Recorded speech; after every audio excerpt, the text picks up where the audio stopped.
Hey, welcome back to No Hype Beer Reviews. Unless it's your first time, then welcome. Please consider subscribing. If you do, hit the notification bell, get all the updates. Really excited for today's video. The beer's courtesy of Chris. Thanks so much, Chris. I really appreciate it. Hope you're doing well. So this is another Hoof, hearted, brewing company beer.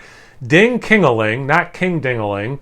Three-way barrel-aged mutant Cuvee. Blend of barrel-aged All My Friends Are Dead, barrel-aged Miracle Toast, and barrel-aged Bootquench. So you got three different barrel-aged beers, together. You know them about this. 13.5% ABV, serve at 55 degrees. I took it out of my 55 degree Stout, I don't know why I'm talking like this, Stout cooler, or Stout refrigerator, probably about 35 minutes ago. So it's definitely a little bit warmer than 55, but like the temperature down here is 60. So anyway, it's in that realm. I think that's everything worth saying. Cool, you know, I like Hoof art. It's goofy can art. I'm a fan. Not everyone is. I like it though. Being me, I didn't like look up any of those beers. Yeah, what's the one, the French toast or whatever it would say? Miracle Toast. I'm wondering if that's like a French toast kind of a beer. It does have nuts and lactose. They put a little sticker on it. Probably for people who have allergies.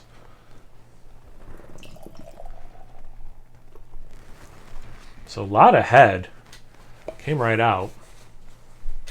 I'm going to assume everything's okay with it. Man, it made my glass look dirty. Alright, so yeah, dark brown, light black kind of a color. A lot of head, about a finger. Actually, no, just a little bit more than a finger. Almost exactly what I think mocha looks like, the color mocha.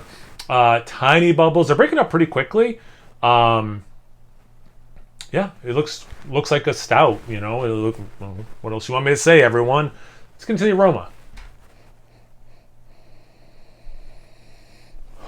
There is a big nuttiness in this. You get a lot of things. There's like a little bit of vanilla. Could be the lactose. It could be the barrels. It could have vanilla in it. Could be a combination of all three, two of those three. Anyway, I get a big nuttiness and like a stale coffee kind of a thing, like coffee grounds.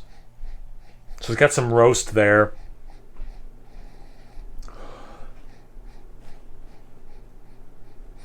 Some, I'll say whiskey, bourbon, somewhere in there. There's a little bit of that, a little bit of oak.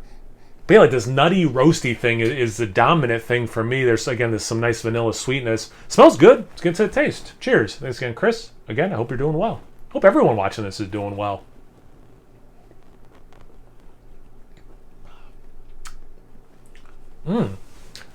So that follows the nose pretty spot on, except there's like, this is gonna sound weird, about 3/4 of the way through the sip, there's a relatively confectionery note, almost like cotton candy. Like it's like makes me think of like, is it the blue cotton candy? I think is like an artificial like blue raspberry flavor. It's kind of like not quite confectionery sugar, more cotton candy sweetness. But then there's also like this berry, not quite cherry, red berry, nondescript red berry note. There you go. And all that coming together kind of is like cotton candy. I'll do another sip and see if I get that again. But anyway, the rest of the experience is almost exactly like the aroma. Great level of this like nice roastiness, bordering on coffee. Then you get some nice, like, not overly in your face barrel and spirit notes, but just enough is there. Some nice chocolate, which I did not specifically say in the aroma, but like that, you know, base roasty stout thing can also obviously kick out chocolate. Now I'm getting like peanut butter specifically in that aroma. I'll probably end up, when I'm done reviewing this, look it up and put in the description box what it all is in this beer, so we'll have a better idea, or you'll have a better idea immediately if you looked at it already, or you're looking at it now since I mentioned it. But yeah, it's very much like PB2 powder right now.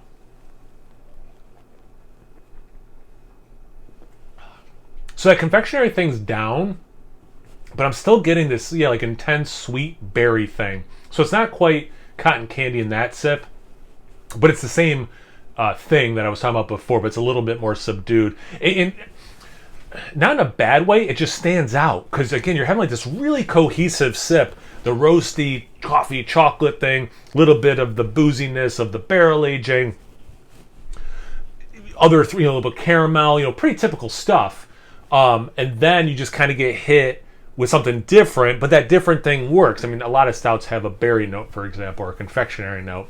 And then it kind of goes back to the roasty stout part of the show.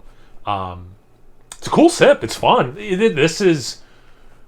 I would say this is a hair more fun than delicious, but it's pretty darn delicious.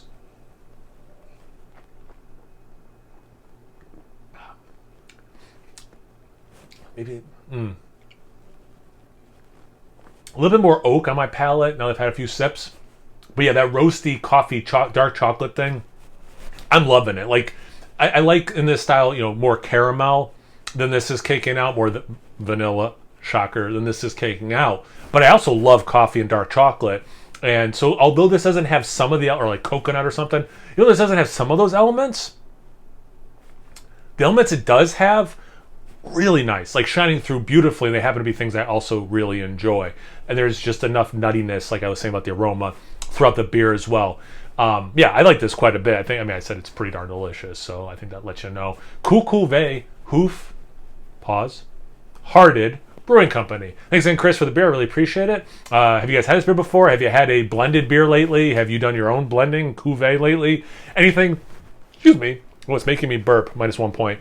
Anything, everything, comment section below. Let's get a conversation going. Once you're done doing that, make sure you check me out on Instagram and Untapped. It's No Hype Beer Reviews at both of those places. So please like, comment, subscribe, and most importantly, imbibe. Cheers, everyone.